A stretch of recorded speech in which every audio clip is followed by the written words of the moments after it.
வணக்கம். வணக்கம். தற்போது தமிழ்நாடு தேர்தல் களம் சூடுபிடிக்க தொடங்கி இருக்கிறது. பாஜக ஒரு புறம் அவங்களுடைய கட்சியை கூட்டணி வலுப்படுத்திக் கொண்டிருக்காங்க. இன்னொரு புறம் பார்த்தோம்னா அன்புமணி ராமதாஸ் அவர் கூட ஏடிஎம்கே அந்த கூட்டணி உறுதி செஞ்சிருக்காங்க. அது தேசிய அளவில் என்டிஏ கூட்டணியா இருக்கிறது. மறுபுறம் பார்த்தோம்னா திமுக கூட்டணி மிகப்பெரிய வலுவா இருக்காங்க. 2026 தேர்தலில் கூட அவங்களுக்கு வெற்றி சாத்தியமான கருத்து வைக்கிறாங்க. இதற்கு மத்தியில் விஜய், சீமான் உள்ளிட்ட கட்சிகள் இருக்காங்க. தற்போதைய கலவரம் எப்படி சார் பாக்குறீங்க? ஆக்சுவலாக தமிழ்நாட்டில் ஒரு கூட்டணி தான் இருக்குது. சூடுலாம் ஒன்றும் பிடிக்கலை. மதச்சார்பற்ற முற்போக்கு கூட்டணி, திராவிட முன்னேற்ற கழக தலைமையில் அமைந்த இந்தியா பிளாக் தான் ஒரு கூட்டணியாக இருக்குது. எதிரில் இருக்கக்கூடிய அதிமுக இன்னும் கூட்டணியே அமையவில்லையே. இன்றைக்கு அன்புமணி ராமதாஸ் ஐயா அவர்கள் போகிறாங்க. போய் 17 சீட்டோ 18 சீட்டோ கன்ஃபார்ம் ஆகிருக்குது. அடுத்த 5 நிமிடங்கள்லேயே ஐயா ராமதாஸ் ஐயா அவர்கள் கண்டெம்ட் ஆஃப் கோர்ட்னு சொல்கிறார். பார்த்தீங்களா இல்லையா?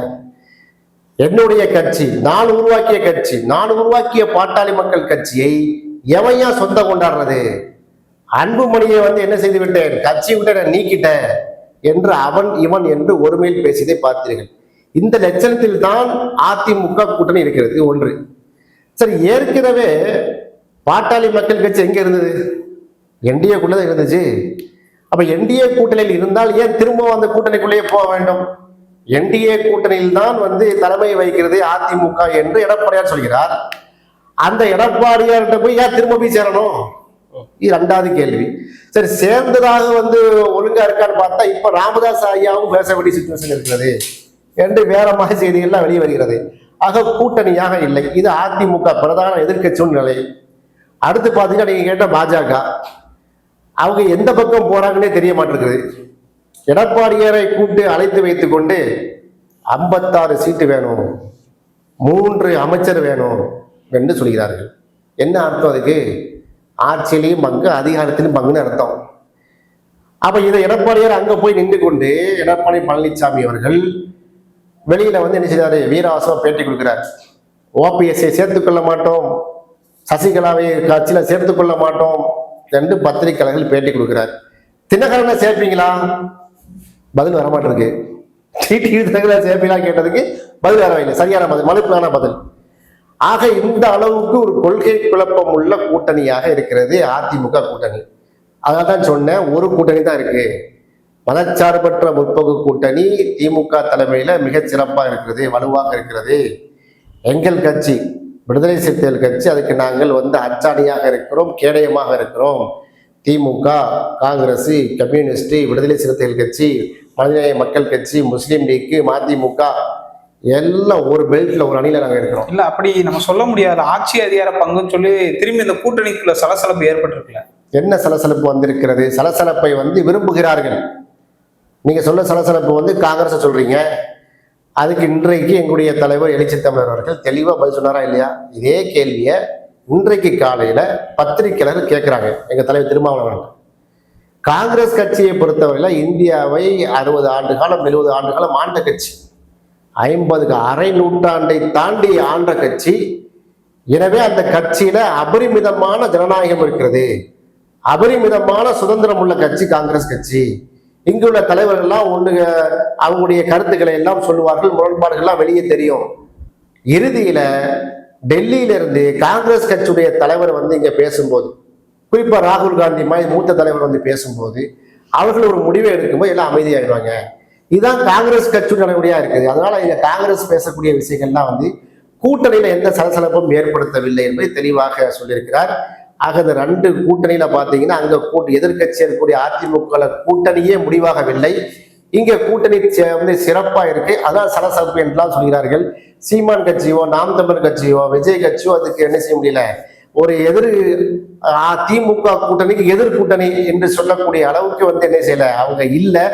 அவங்க ஆட்சியில பங்கு தர்றோம், அதிகாரத்துல பங்கு தர்றோம்னா விஜய் போய் பார்த்தாரு.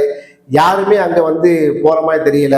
இங்க பொங்கல் ஆஃபர் மாதிரி, வாங்க நாங்க உங்களுக்கு துணை முதலமைச்சர் தந்துடுறோம் சொல்லி எல்லாம் கேட்டாங்க. முதல்ல உங்க பங்கு என்ன சொல்லுங்க, நீங்க ஆஃபர்லாம் இங்க போடாதீங்கன்னு சொல்லி எல்லா ஆஃபரை இழுத்து மூடி விட்டார்கள். செங்கோட்டையன் தான் கிடைச்ச ஒரே ஆஃபர் அவங்களுக்கு. செங்கோட்டையனை தவிர யாரும் என்ன செய்யல. இப்ப விசிக வந்து தங்களுடைய ஆட்சி அதிகார பங்கு அதுல இருந்து நழுவுகிறதா திமுக வலுவா இருக்கனால? இல்ல நடுவே இல்லை. இப்பவும் சொல்லணுமே, கொள்கை வெல்ல களமாடுவோம், கோட்டையில் ஒரு நாள் கொடியேற்றுவோம், தெளிவா சொல்லியிருக்கிறேன். விடுதலை சிறுத்தை கட்சியினுடைய கருத்தில் பரப்பு மாநில செயலராக சொல்கிறேன். இந்த கொள்கை முழக்கம் என் கட்சியில இருக்கு.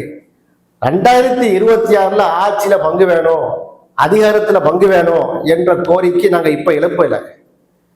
அந்த கோரிக்கை நாங்க விட்டுட்டோமா விடல, அந்த முழக்கத்தை நாங்க கைவிட்டோமா கைவிடல. நிச்சயமாக வந்து எங்கள் தலைமையில ஆட்சி அமையும் என்றுதான் நாங்கள் சொல்லி வருகிறோம். இதுல எந்த முரண்பாடும் இல்லை. இதுக்கு தலைவரை விளக்கம் கொடுத்து விட்டார்.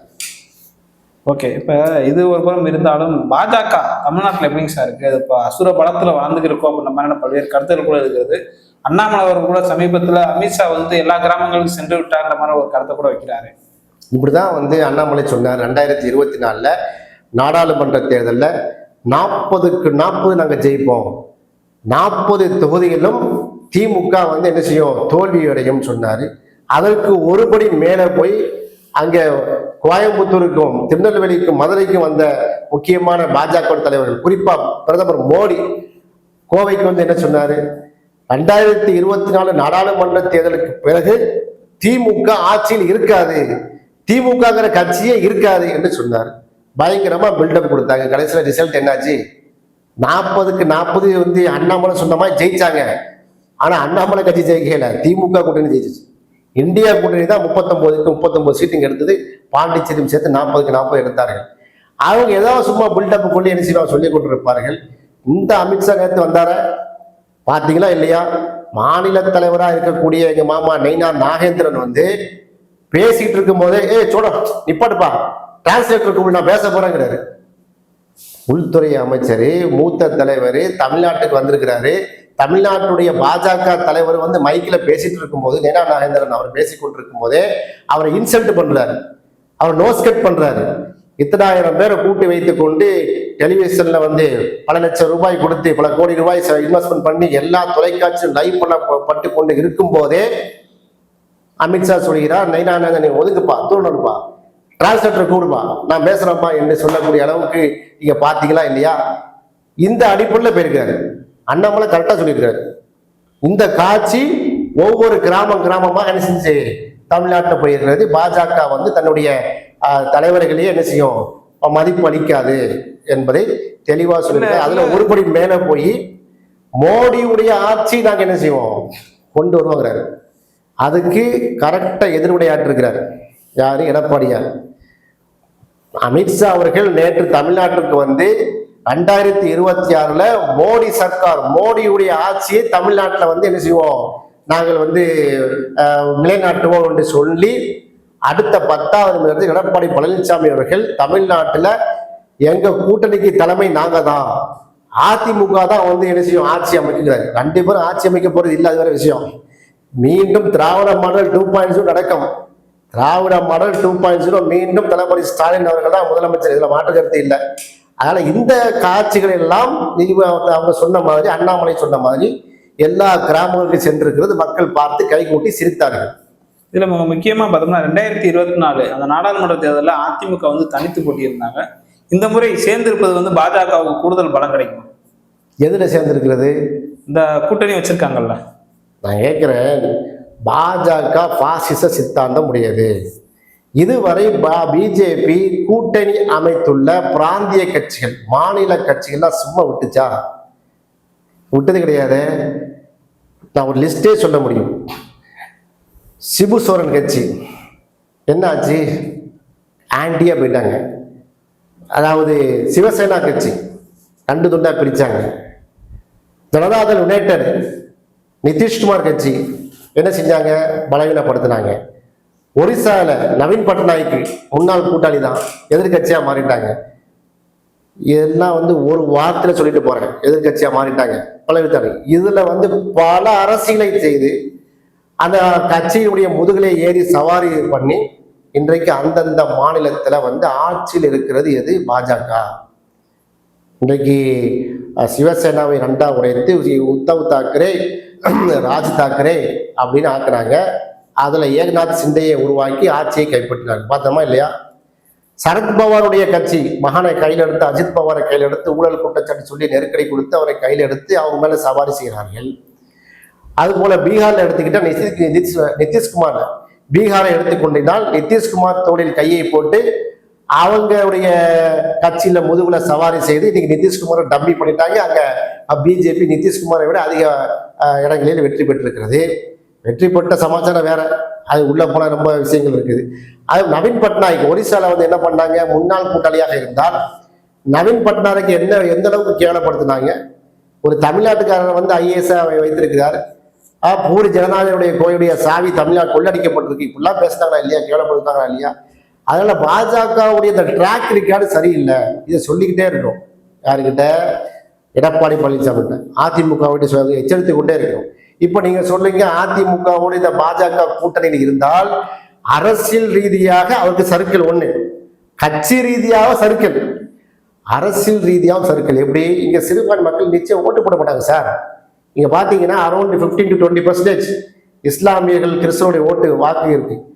நீங்க ஒவ்வொரு தொகுதியிலும் 20,000 பேர் சராசரி வச்சுக்கிட்டா 20,000 வாக்குகளுக்கு அப்புறம் தான் நீங்க வந்து ஒண்ணு என்ன பண்ணிருக்கீங்க, யாருக்கு? எடப்பாடி பழனிசாமிக்கு, அதிமுக கூட்டணிக்கு.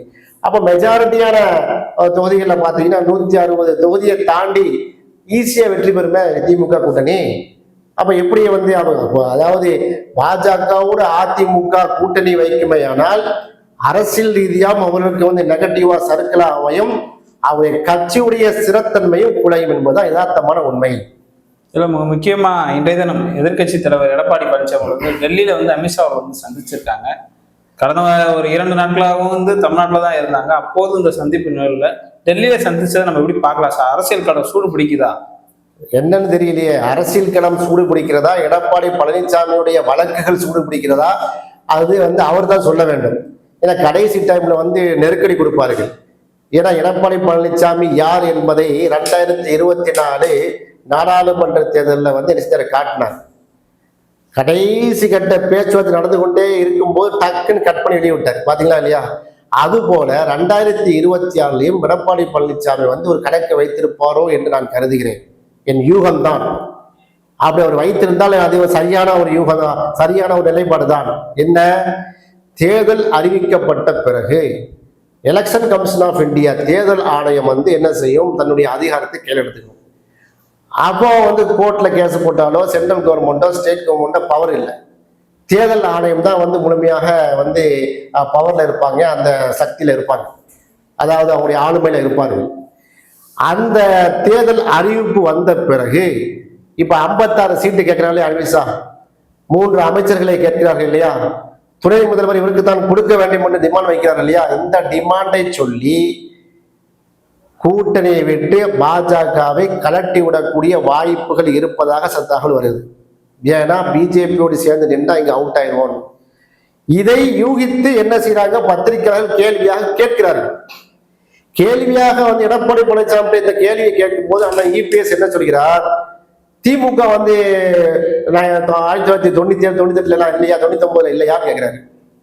வாஜ்பாய் ஆட்சிக்கு வந்து என்ன பண்ணல, கவுந்த பிறகு ஜெயலலிதா அம்மா 1999 1999 கவிழ்த்தாங்க.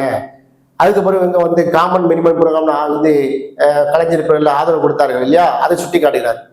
மதவாத கட்சி அழிச்சிருன்னு சொன்னா நீங்க தான் வந்து கூட்டணியில் இருந்தீங்க. கேள்வி அதல்ல. கேள்வி என்னன்னா, திமுக பாஜகவோடு கூட்டணி வைத்தது உண்மை. காமன் மினிமம் ப்ரோக்ராம் வைத்து என்ன செஞ்சாங்க, குறைந்தபட்ச செயல் திட்டம்னு சொல்லி கலைஞர் வந்து ஒரு பேரிகார்டு போட்டார். அப்படி கூட்டணி வைத்ததில் வந்து தனிப்பட்ட முறையில் எனக்குலாம் உடன்பாடு இல்லைதான். இருந்தாலும் கலைஞர் வந்து அன்னைக்கு என்ன பண்ணாரு, ராமர் கோயிலை பத்தி பேசக்கூடாது, பாபர் மசூதி மேட்டர் பேசக்கூடாது, civil code, common civil code, அனைவருக்குமான வந்து பொது சிவில் சட்டத்தை பேசக்கூடாது, காஷ்மீருடைய 370 ஆர்டிகல் 370 நீக்குவதை, சிறப்பந்தத்தை நீக்குவதை பேசக்கூடாது என்று கடிவாளம் போட்டு நிறுத்தினாரு.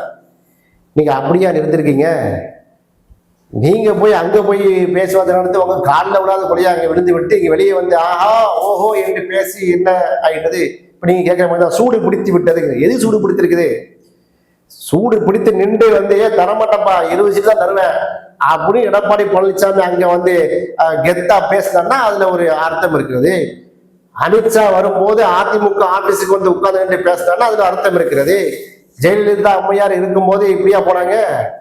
ஜெயலலிதா அம்மையாரை பார்க்கத்தான் ஓடி ஓடி வந்தாங்க அத்தனை பேரும். வந்தாங்களா இல்லையா? என்ன அன்பு சகோதரி ஜெயலலிதா அம்மான்னு சொல்லிட்டு போறவங்க யாரு? மோடி வந்து பேசிட்டு போவாரு, இருந்துச்சா இல்லையா? அப்படிப்பட்ட ஜெயலலிதா அம்மையாருடைய சீட்ல அமர்ந்து கொண்டு அதிமுக பொதுச் செயலாளராக இருக்கக்கூடிய எடப்பாடியார் சரண்டர் ஆயிருக்காரு அப்படின்னு நான் சொல்லல, அவங்களுடைய முன்னாள் கூட்டாளி சொல்றாங்களா இல்லையா? இன்றைக்கு செங்கோட்டையன் அண்ணன் பேச ஆரம்பிச்சாரா இல்லையா? பேசுறாரா இல்லையா? ஆமா. ஓபிஎஸ்ஐ வந்து சேர்க்க மாட்டோம், ஓபிஎஸ்ஐ சேர்க்க மாட்டேன், சசிகலா அம்மையை சேர்க்க, கேள்விக்கே பதில் இல்லை, கேள்வி இந்த பேச்சுக்கே வந்து கிடையாது அப்படிங்கிற மாதிரி வீரவசனம் பேசக்கூடிய எடப்பாடியார் அவர்கள் டிடிவி குறித்து கேள்வி கேட்கும் போது ஏன் மனுப்பா பதில் சொன்னாரு? டிடிவி நாங்க சேர்க்க மாட்டோம்யா அப்படின்னு சொல்லியிருக்க வேண்டும். நாங்கள் சில கட்சிகளில் பேசிக் கொண்டிருக்கிறோம், அவர்கள் எல்லாம் வருவார்கள் என்று அப்படியே கடந்து போகிறார். எடப்பாடி பழனிசாமி அவர்களுக்கு ஒரு பேர் உண்டு, 8 தோல்வி எடப்பாடி இருந்தது, அப்புறம் 10 தோல்வி பழனிசாமி இருந்தது, 11 தோல்வி பழனிசாமி இருந்தது, 12வது தோல்வி பழனிசாமி என்கிற பேரை 2026 எடுக்க போகிறார். அதுக்குத்தான் நீங்க டெல்லிக்கு போய் கூட்டணிக்காக பேச்சுவார்த்தை. இப்ப டிடிவி தினகரன் அவர்கள் ஓபிஎஸ் அவர்கள் வந்து தாவேக்கா போவாங்களா, மீண்டும் அந்த என்டிஏ கூட்டணியில் இணைவாங்களான்னு ஒரு கருத்து கூட தற்போது வருகிறது. அமித்ஷா அவர்கள் கூட டிடிவி தினகரன் ஓபிஎஸ் சந்திக்க இருப்பதா ஒரு தகவல், உண்மைதானா? அது தெரியவில்லை. டிடிவி தினகரன் அவர்களை பொறுத்தவரையில அவருடைய நிலைப்பாட்டை தெளிவாக இன்னும் அறிவிக்கவில்லை. அவர்கள் பேச்சுவார்த்தை சொல்லிட்டே இருக்காரு. அவர் பேச்சுவார்த்தை நடத்தி யாரோடு கூட்டணி செல்ல போகிறார் நமக்கு வந்து இப்போதைக்கு சொல்ல முடியவில்லை. அவர் தான் அறிவிக்க வேண்டும். நாம் எங்கே இருந்து கொண்டு யூகித்து சொல்ல முடியாது. பார்க்கலாம் யாரோட கூட்டணி வைக்கிறார் என்று. நன்றி சார். நன்றி.